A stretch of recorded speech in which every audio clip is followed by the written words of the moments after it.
Boa noite, gente. Feliz Páscoa a todos. Muito bem.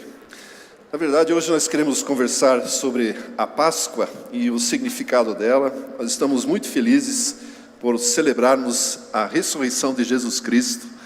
Nós estamos muito felizes como povo de Deus por termos a garantia da nossa vida eterna por causa de Jesus Cristo. Estamos muito felizes porque o nosso Senhor vive. Nós não servimos a um Deus de mortos, servimos a um Deus vivo. E isso, sobremaneira, deve nos alegrar. A grande pergunta, eu já me fiz isso várias vezes. De onde surgiu o costume de nós distribuirmos ovos de chocolate, que em alguns momentos são botados ou trazidos por um coelho? É meio esquisito isso aí. Na verdade, como isso se encaixa no cristianismo? O que isso tem a ver com a verdadeira Páscoa? E na verdade tem a ver sim. A história é muito interessante como surgiu. Os ovos de galinha sempre foram considerados em muitas culturas, os assírios, babilônicos ou egípcios, eles já usavam os ovos de galinha e presenteavam uns aos outros. Coloriam, faziam uns desenhos e davam de presente. Os franceses, eu não sei exatamente em que época, não há informação sobre isso, enfeitavam ou preenchiam esses ovos com chocolate. E igualmente eram dados de presente, como cristãos, no dia da Páscoa, porque o ovo tem um significado, um símbolo da fertilidade ou da nova vida.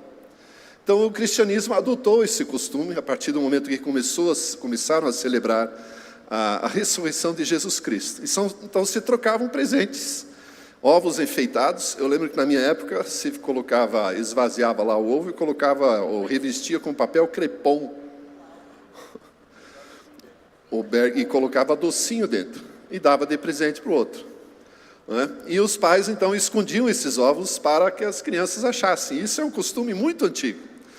E conta uma lenda então, ou se conta de uma lenda de uma mulher que igualmente enfeitou os ovos, uma mulher muito pobre, e escondeu para que os seus filhos encontrassem. E no momento que eles encontraram os ovos, passou um coelho, correndo. De onde surgiu a história, então, uma lenda, ou uma crendice popular, que o Facebook da época tratou de espalhar isso rapidinho, de que é um coelho que traz os ovos coloridos de presente para as crianças. E eu creio que a partir daí, então, se aculturou isso, e nós temos essa mania, né? Ou essa cultura, esse costume. Eu não acho nada de ruim, o único problema é que acrescenta algumas gramas ao nosso peso em todas as Páscoas. Mas espiritualmente, evidentemente, também não tem o seu valor, mas é divertido. Nós nos divertimos ontem com o nosso netinho, correndo lá atrás dos ovinhos e se alegrando com tudo isso. Mas a Páscoa verdadeira, evidentemente, está registrada na Bíblia, e é sobre isso que eu gostaria de trazer algumas considerações. Na verdade, a Páscoa como tal, ela surgiu já ainda no Antigo Testamento, quando Israel, como povo de Deus, era escravo no Egito.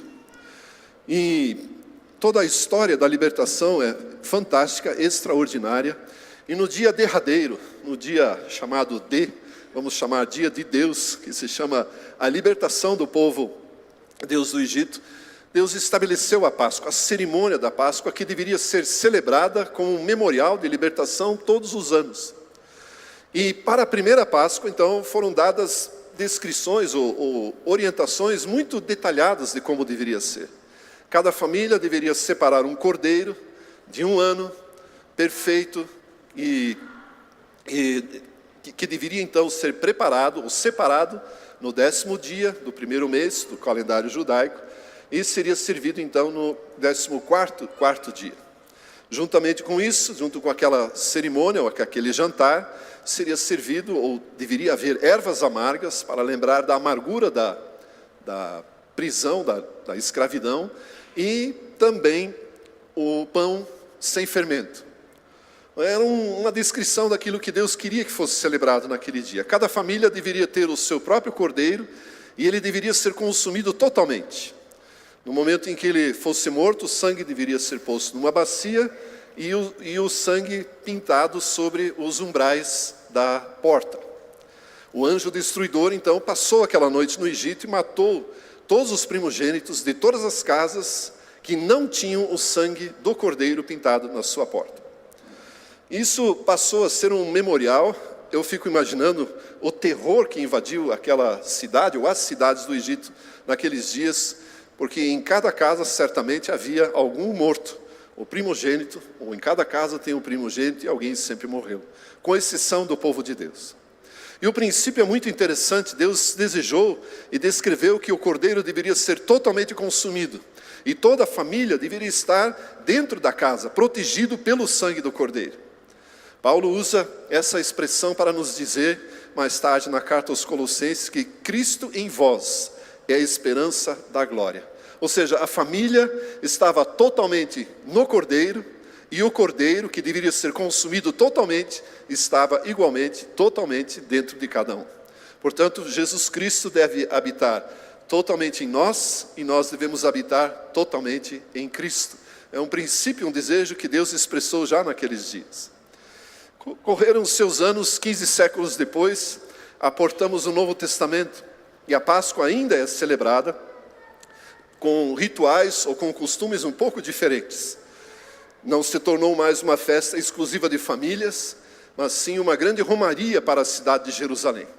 O Israel adotou os costumes de que nas grandes festas todos deveriam se reunir numa só cidade, onde o templo estava e onde até então habitava a própria presença de Deus. Então, Jerusalém recebia, na época da festa da Páscoa, muitos romeiros, peregrinos de todas as regiões do mundo. Arqueólogos ou estudiosos estimam que a população multiplicava por 10, que era em torno de 100, 200 mil, então multiplicava para 1 milhão ou até 2 milhões de pessoas. E todo esse pessoal lá. E não foi diferente com o próprio Senhor Jesus.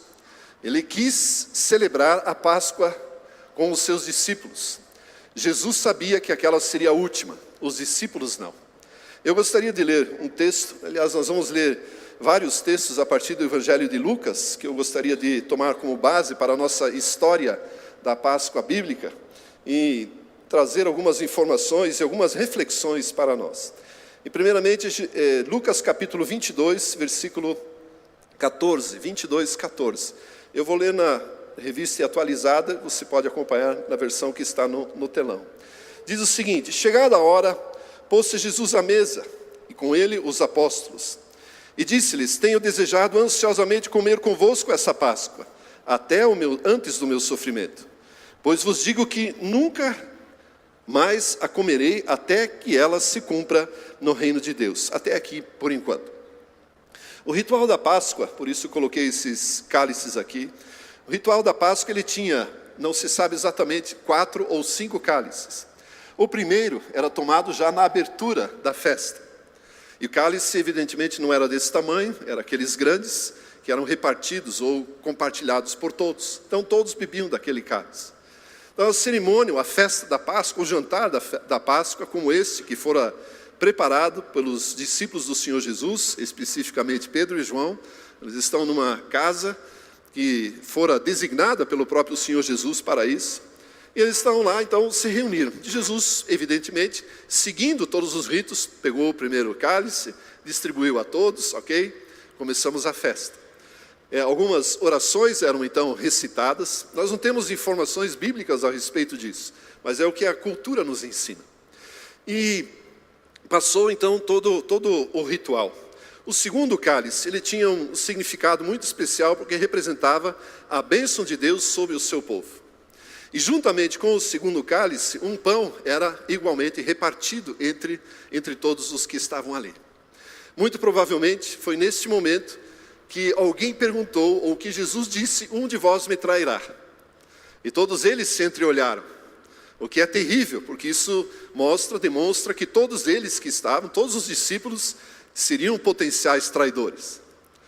E Pedro, o mais curioso deles, perguntou para aquele que estava ao lado de Jesus, que era o evangelista João, e perguntou: quem é aquele a quem eu der um bocado de pão? E esse bocado de pão, esse primeiro pedaço de pão que era repartido entre todos, Eles tinham um significado muito especial. O costume oriental daqueles dias, pegavam o anfitrião, que nesse caso é Jesus Cristo, pegariam um pedaço de pão junto com um delicioso pedaço de cordeiro, misturaria isso com ervas amargas e entregaria ao convidado de honra daquela festa. E ao entregar esse pão com carne, bebido em molho, o anfitrião estava dizendo: você é meu amigo e eu não vou te fazer nenhum mal. Esse era o simbolismo disso. E foi isto que Jesus fez com Judas, porque ele que recebeu esse bocado de pão. Judas, pasmem, era o convidado de honra de Jesus Cristo daquela festa. E a partir daquele momento, Jesus disse a ele: o que você tem para fazer, faz-o logo. A indignação de Judas, a motivação, continua sendo um grande mistério. Não sabemos por que Judas fez isto. Depois de 3 anos caminhando com o Senhor Jesus, é muito difícil descrever ou pensar que alguém poderia fazer aquele mal ao Senhor Jesus. No entanto, este mal era necessário. Os escritos do Antigo Testamento já haviam descrito ou previsto que o Senhor Jesus, ou o Messias, seria entregue por traição. Alguém precisava fazer o trabalho sujo. E Judas foi o escolhido. No entanto, ele saiu dali como convidado de honra da pessoa do Senhor Jesus. A partir daí, então, segue-se a cerimônia e tinha um momento em que todos deveriam lavar as mãos. E é bem provável que nesse momento Jesus aproveitou o ensejo, a ocasião, para não lavar somente as mãos dos discípulos, mas também os pés, para a indignação de Pedro e dos demais. Porque aquilo era o trabalho de um escravo, o menor escravo de uma casa. Provavelmente, o escravo não estava lá e ninguém dos participantes da festa ousou fazer a lavagem de pés, ou ousou lavar os pés, o que era comum naqueles dias. Em cada casa que se entrava, sempre se lavava os pés, porque eles vinham sujo da rua, de pó, muitos andavam de sandálias e provavelmente estavam sujos. No caso aqui da ceia, não se sentavam em mesas como nós hoje, mas em mesas mais baixinhas e agachados. Então os pés estavam bem próximos dos narizes uns dos outros. E lavar os pés seria no mínimo higiênico. E o Senhor Jesus aproveitou esse momento aqui e lavou os pés dos seus discípulos. Um grande exemplo de como eles deveriam servir uns aos outros. Muito bem, Judas já não está no cenário. E o segundo cálice, ou quando Jesus pegou o segundo cálice, ele disse: eu desejei ansiosamente comer convosco esta Páscoa antes do meu sofrimento, porque nunca mais a celebrarei. E tomou o cálice, e havendo dado graças, disse: reparti entre vós, pois vos digo, e aí ele repetiu, que nunca mais beberia do fruto da videira até que venha o reino de Deus. Ou seja, é interessante pensar que o Senhor Jesus se privou de algo gostoso, que é tomar o fruto da videira. Ele está à nossa espera, ou à espera da sua segunda vinda, para juntos novamente celebrarmos a ceia. Muito bem, Judas fora, Jesus então vai para o próximo estágio da festa, que é o terceiro, tomando um pão, tendo dado graças, partiu e lhes deu, dizendo: este é o meu corpo, oferecido por vós. Fazei isto em memória de mim. Estou no versículo 19, desculpe. Lucas capítulo 22, versículo 19. E agora o versículo 20. Semelhantemente, depois de cear, tomou o cálice, dizendo: este é o cálice da nova aliança, no meu sangue, derramado em favor de vós. Todavia, a mão do traidor está comigo à mesa. E aqui é algo muito interessante, porque o segundo cálice, e aquele gesto, tudo que ele fez com Judas, celebra a última Páscoa do Senhor Jesus e também para nós, no sentido do Antigo Testamento. A partir do cálice que o Senhor Jesus distribuiu agora, que é diferente daquele anterior, ele institui uma nova aliança. Estabelece a aliança pela qual eu e você nos relacionamos com Deus. É como se aqui houvesse definitivamente a divisão entre o Antigo Testamento, literalmente antes de Cristo, e agora depois de Cristo. O antigo ficou para trás, os antigos ritos não são mais necessários, todos aqueles simbolismos que eram um modelo, uma sombra do verdadeiro que se iria manifestar em Jesus Cristo, passou, porque a verdade, Jesus Cristo, está entre os discípulos e está no meio de nós. Então nós não temos mais a obediência, não devemos mais obediência àqueles ritos, senão aquilo que Jesus estabeleceu aqui, ou seja, a nova aliança.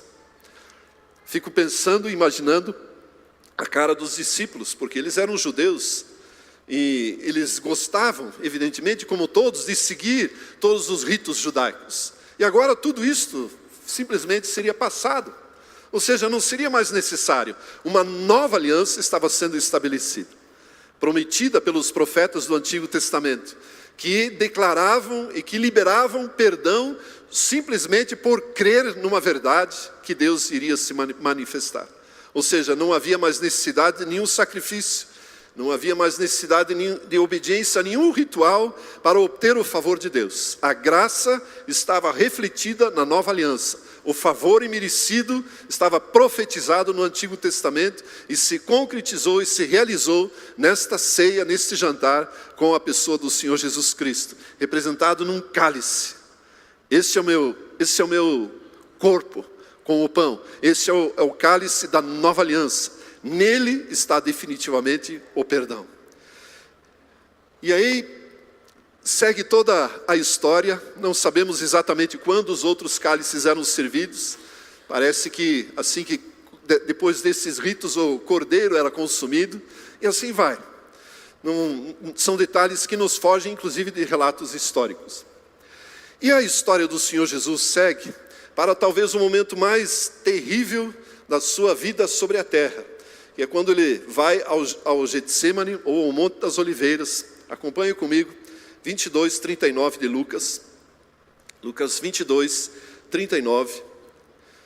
Diz lá: e saindo foi como de costume, ou seja, era algo que Jesus, pelo menos em Jerusalém e talvez em todo o seu ministério, fazia rotineiramente, corriqueiramente, ou ir a um lugar sossegado para orar.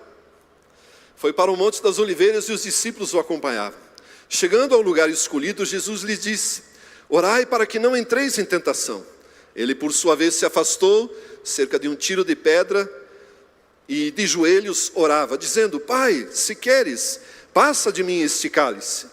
Contudo, não se faça a minha vontade, e sim a tua. Ou seja, afasta de mim este momento. Versículo 43, então lhe apareceu um anjo do céu que o confortava. E estando em agonia, orava mais intensamente. E aconteceu que o seu suor se tornou como gotas de sangue, caindo sobre a terra. Levantando-se da oração, foi ter com os discípulos e os achou dormindo de tristeza. Cara, como que é dormir de tristeza? Mas enfim. E disse-lhes: por que estáis dormindo? Levantai-vos e orai, para que não entreis em tentação. E aqui nós temos algo muito interessante. Essa agonia que o Senhor Jesus sentiu aqui, eu não posso entender que era medo, ou algum temor, ou estresse pelo momento que lhe aguardava.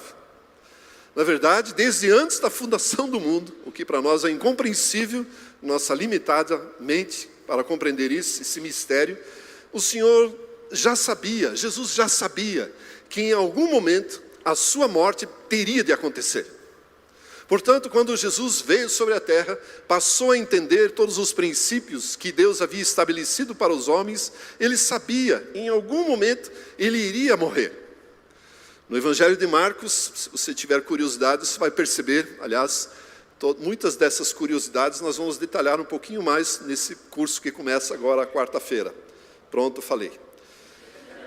E ele havia anunciado, pelo menos 3 vezes aos discípulos, no Evangelho de Marcos, isso está descrito. 3 vezes, olha, é o seguinte: eu vou ser entregue às autoridades, eu vou morrer e vou ressuscitar. Mas aparentemente nenhum deles entendeu, deu atenção devida para este fato. Então Jesus sabia o que lhe iria ocorrer. No Evangelho de João, num determinado momento, Jesus diz: a minha alma está angustiada. Jesus dizendo: o que eu direi? Pai, salva-me desta hora.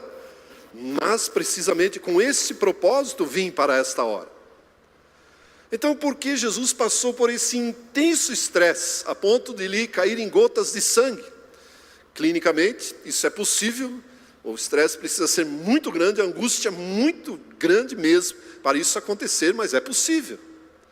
E eu tenho comigo, e essa pergunta me fiz muitas vezes e a resposta me cala, que o Senhor Jesus não estava com medo nenhum de passar por aquilo que Ele estava previsto, destinado. Jesus, na verdade, estava receando e temendo pelo momento em que Ele ficaria isolado, sozinho, sem a comunhão com o Pai.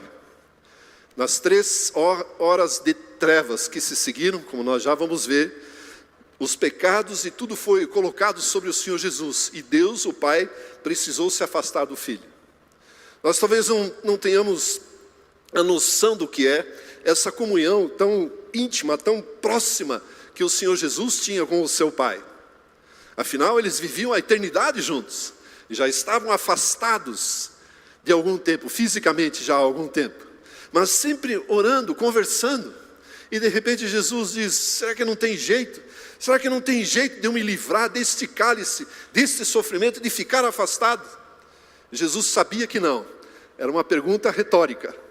Mas ele assumiu a sua posição, a sua missão de salvar a humanidade. Jesus Cristo viveu afastado por horas do seu Pai, para que eu e você fôssemos libertos, e nós tivéssemos direito a essa comunhão.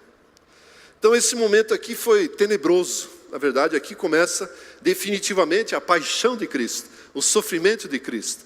Esse momento em que Ele está com o seu Pai, os discípulos não estão dando muita atenção, inclusive adormeceram. Porque quantas vezes Jesus foi conversar com o seu Pai, e sempre havia um dia seguinte. Eles não perceberam que a partir daquele dia acabou, não iria ter mais a comunhão com Jesus. Ele iria embora, iria morrer, e mesmo ressuscitado não poderia permanecer para sempre. Isso me faz entender, ou pelo menos compreender e aprender, que a comunhão com Deus precisa ser preservada e cultivada em cada momento. Cada momento de comunhão que cada um de nós pode ter com o nosso Pai, com o Senhor Jesus, nunca mais se repetirá. Pode ser no mesmo horário, pode ser no mesmo lugar, mas nunca mais as palavras serão as mesmas, nunca mais aquilo que Deus fala ou nós falamos a Ele será repetido. Sempre será diferente. E nós não podemos considerar a mesmice, ou seja, a rotina, porque nós não sabemos o que será amanhã. Os discípulos estavam lá sossegados, dormindo, pensando que no dia seguinte tudo voltaria ao normal, mas não voltaria. Esse dia ou aqui, a história não só daqueles discípulos, mas de toda a humanidade, começa a mudar completamente, totalmente. Uma nova história começa a ser escrita. Na verdade, a nossa história, a da salvação. Aqui no Getsemane, depois de, algumas horas, finalmente Judas trouxe os seus amigos, os fariseus, os guardiões do templo, os soldados, e Jesus foi preso, passando talvez a noite mais terrível depois deste momento, idas e vindas, interrogatórios ao sacerdote, outro subsacerdote, leva para Pilatos, não, leva para Herodes, não, Herodes não pode decidir, é Pilatos, não, Pilatos não quer decidir. Ninguém queria matar Jesus Cristo, e ninguém conseguia acusá-lo definitivamente para que ele fosse morto. Jesus Cristo não tinha razão nenhuma para sofrer ou para ser morto. Se ele não se entregasse, se ele não provocasse um minuto ali em que ele pôde ser acusado de blasfêmia, não haveria razão nenhuma para crucificar. Então nós podemos entender que Jesus meio que forçou a barra, porque até para matar o Filho de Deus o homem foi incompetente. Não conseguiu. Jesus, ele mesmo alegou o motivo, porque, como eu disse, aquela morte precisava acontecer. Interessante me faz pensar também, o que me faz pensar, que Jesus escolheu, ou Deus escolheu, talvez o período mais terrível para que o seu filho morresse. Poderia ser em vários momentos da história. O Império Romano tinha como hábito matar ou condenar à crucificação os seus condenados, os seus bandidos, os criminosos. E a morte na cruz era terrível, durava dias, muitas vezes dias de agonia. E eles sustentavam ainda para que o sofrimento fosse ainda mais aumentado daqueles condenados ali. E Jesus Cristo, sem nenhuma culpa, mas provocando a sua própria morte, foi então, a sua própria condenação, foi condenado à crucificação. E foi então levado ao Carvalho, ao Gólgota. Por gentileza, Lucas capítulo 23, versículo 33. Quando chegaram ao lugar chamado Calvário, ali o crucificaram, bem como aos malfeitores, um à direita, outro à esquerda. Contudo, Jesus dizia: Pai, perdoa-lhes, porque não sabem o que fazem. Então, repartindo as suas vestes, eles lançaram sortes. E o povo estava ali e observava. Também as autoridades zombavam e diziam: Ei, salvou os outros, é assim mesmo se salve. Se é de fato o Cristo de Deus, ou seja, se é de fato o Messias, o enviado, o ungido de Deus, o escolhido. Igualmente os soldados escarneciam, aproximando-se, trouxeram-lhe um vinagre, dizendo: Se tu és o rei dos judeus, salva-te a ti mesmo. Silêncio de Jesus. Talvez aqui foi o único pedido feito por Jesus Cristo na terra que ele nunca aceitou e respondeu. Provocações: Ei, saia daí! E Jesus podia sair daquele lugar. Aliás, podia ter evitado ter sido preso. No momento ele disse: se eu quisesse, eu poderia invocar legiões de anjos, se eles me livrariam. Mas foi para este momento que ele veio. Exatamente para isso. No filme Paixão de Cristo, do Gibson, tem uma cena que para mim é talvez a melhor do filme. Apesar dele ser extremamente cruel, mas no momento em que os soldados entregam a cruz para que Jesus a carregasse, ele abraça ela com todo o carinho possível.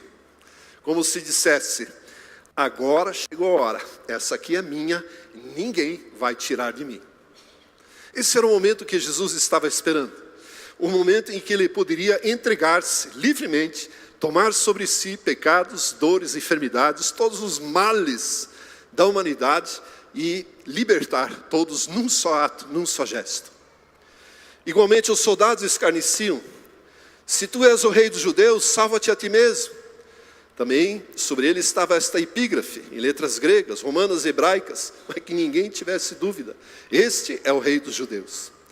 Vamos pular um pouquinho o versículo 44 de 23. Já era quase a hora sexta, isso significa meio-dia. Escurecendo o seu sol, houve trevas sobre toda a terra, até a hora nona, até as 3 da tarde. E rasgou-se pelo meio o véu do santuário. Então Jesus clamou em alta voz: Pai, nas tuas mãos entrego o meu espírito. E dizendo isto, expirou, morreu. No Evangelho de João, ainda tem uma expressão antes desta: está consumado, está tudo terminado. Definitivamente nada resta a fazer. No grego, tetelestai. É quando uma missão de um soldado termina e ele pode descansar. Pode inclusive se aposentar. Jesus Cristo cumpriu a sua missão na terra. Estava consumado. Nas terríveis horas que antecederam esta frase, nas 3 horas, todos os pecados, todas as dores e enfermidades de toda a humanidade foram uploadadas. Fez um upload sobre a pessoa do Senhor Jesus Cristo. Abandonado por Deus, ele carregou sobre si, levou sobre si, diz Pedro. Há anos atrás, e talvez você já teve isso também, eu fui acometido pela herpes de zoster. É um bichinho que vem com a catapora, e fica residente no nosso corpo humano. E ou por baixa imunidade, excesso de estresse, por algumas razões, ele se manifesta e inflama determinados nervos do corpo. Eu fui acometido pela inflamação do nervo aqui chama médio. Uma dor terrível, 15 dias de dor. E naqueles dias em que nem morfina eu acho que ajudaria a aliviar a dor, eu entendi que o Senhor Jesus, ao tomar sobre si dores e enfermidades, ele sentiu essa dor. Sentiu a dor de todas as herpes de zoster da humanidade. as dores de todos os cânceres, de toda unha encravada, de todo dente inflamado, de ouvido inflamado, todas as dores estavam sobre ele, todas as enfermidades foram postas sobre ele, para que elas pudessem ser dissipadas e curadas. Todos os pecados foram postos sobre ele, para que eu e você fôssemos livres, libertos e definitivamente perdoados. Por isso Deus o precisava abandonar por um momento, para que isto fosse possível, para que este momento acontecesse. Para que depois da sua morte, num cenário que nós não vamos compreender, mas é espiritual, Jesus se apresentasse diante de Deus com essa carga enorme e dissesse, como se despejando: está aqui, Pai, e agora? O que fazemos com isto? Eu morri, o meu sacrifício é perfeito. O que o Senhor vai fazer? Eu perdoo todos esses pecados, disse o Pai. Eu curo, tomo de volta todas as enfermidades e todas essas dores. A obra do Senhor Jesus estava completa, tetelestai, nada resta, nenhum sacrifício, nenhuma obra, nada mais a fazer. Deus perdoou em Cristo Jesus os pecados de toda a humanidade. Coríntios diz que Ele reconciliou consigo mesmo o mundo, não acreditando, não imputando mais nenhum pecado. Toda e qualquer pessoa, ímpia, crente, seja lá em que estado está, os muçulmanos, qualquer pessoa, os xiitas, eles já têm os seus pecados perdoados. A grande falha está em eles não saberem desta verdade. E eu e você, como embaixadores de Cristo, como Paulo coloca em Coríntios, precisamos levar esta novidade às pessoas. Ei, você não precisa mais sofrer, você não precisa mais levar a culpa pelos males, pelos seus atos, pelos seus gestos. Você já está perdoado. Jesus Cristo morreu, e os discípulos vazaram, foram embora. Todos aqueles que haviam prometido, inclusive Pedro: não, eu estou contigo, fico com o Senhor até o fim. Ninguém sobrou. João e Pedro, que ainda o negou, acompanharam Jesus no momento em que ele foi preso. Os demais não estavam mais lá. Na verdade, reflete um retrato, talvez, de todos nós. No momento do aperto, eu e você precisaremos ser testados se nós ficaremos mesmo firmes naquilo que nós cremos. Essa é uma reflexão interessante. Até onde eu e você resistiremos ao sermos ameaçados por crermos em Cristo Jesus, por acreditarmos que Ele tomou sobre si de fato os nossos pecados e estamos perdoados, e que nós cremos nele para a vida eterna. Muito bem, Jesus morreu conforme Ele havia previsto. No outro dia de manhã, foi sepultado. No domingo de manhã, no primeiro dia da semana, o último texto que eu quero ler, Lucas capítulo 24, versículo 1, diz o seguinte: mas no primeiro dia da semana, alta madrugada, foram elas, as mulheres, ao túmulo, levando os aromas que haviam preparado. Jesus morreu numa sexta, às 3 horas da tarde. Ele precisava ser sepultado, porque 6 da tarde começava o Shabat, o dia de descanso dos judeus, em que nada poderia ser feito. Então o sepultamento foi meio provisório. Eles queriam preparar direito, ou de uma forma conveniente, o corpo do Senhor Jesus. Por isso foram, no primeiro dia da semana, ou depois do Shabat, do sábado, ao sepulcro, para então ali tratarem devidamente o corpo. E encontraram a pedra removida do sepulcro. Uma pedra enorme que os romanos haviam posto com um selo, ou seja, para que ninguém mexesse, para que ninguém violasse aquele túmulo. E a pedra estava removida. E aconteceu, ou mais ao entrarem, não acharam o corpo do Senhor Jesus. Aconteceu que, perplexas a esse respeito, apareceram-lhes 2 varões com vestes resplandecentes, e estando elas possuídas de temor, baixando os olhos para o chão, eles lhe falaram: a melhor notícia que a humanidade pode receber: por que buscais entre os mortos ao que vive? Ele não está aqui, mas ressuscitou. Yes! Ressuscitou.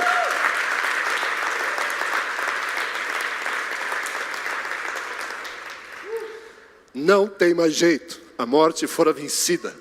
Satanás fora vencido, envergonhado. O Paulo, escrevendo aos Colossenses, descreve que ele os expôs, demônios, publicamente ao desprezo. todos eles em filinha, provavelmente acorrentados, um no outro, tiveram que passar por aquela cruz e reconhecer que Jesus Cristo, morto, era a derrota deles e a nossa vitória. Sobre as forças das trevas, sobre a própria morte e sobre todo e qualquer pecado, enfermidades e dores. Pedro, discursando diante de uma multidão, em Atos, depois do Espírito Santo, disse: as ânsias da morte não puderam segurá-lo. Não tinha como segurá-lo, porque nele não havia nenhum pecado, nem dele, mais de ninguém. Porque todos foram tomados e perdoados pelo próprio Deus. Por isso, diz Pedro, Deus o ressuscitou. Deus o ressuscitou dentre os mortos. E agora ele está vivo. Pedro conclui o seu discurso dizendo: saiba com certeza, toda a casa de Israel, e aqui o uso de paráfrase, saiba com certeza, toda a igreja do Senhor Jesus Cristo, ou toda a humanidade, que este Jesus, que foi morto naquela cruz, Deus o ressuscitou e o proclamou, declarou como Senhor e como Cristo. E Ele vive, gente, Ele está vivo. Nós não servimos a um Deus morto, nós não servimos a um Deus morto, nós servimos a um Deus vivo. Aleluia. Glória a Deus.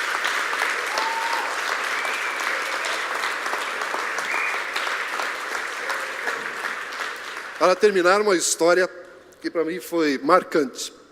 Em Israel, no jardim da tumba, há a possibilidade de celebrar uma ceia.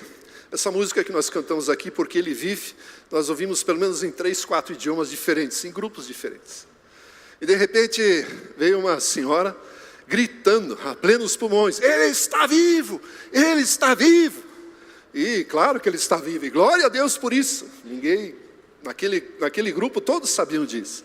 E nós fomos conversar com ela. Ela diz: eu sou judia, eu nasci aqui em Israel. Aprendeu português, não sei com quem. E disse: durante anos eu peregrinei por toda esta nação e vi túmulos que me mostraram: aqui morreu este, aqui está este, aqui está este. Só que todos aqueles túmulos têm ossos ou poeira. Este túmulo, ele está vazio, porque aquele que nele foi posto vive e vive para sempre. Está à direita de Deus Pai, o Deus Todo-Poderoso. Glória a Deus. Oh. E agora?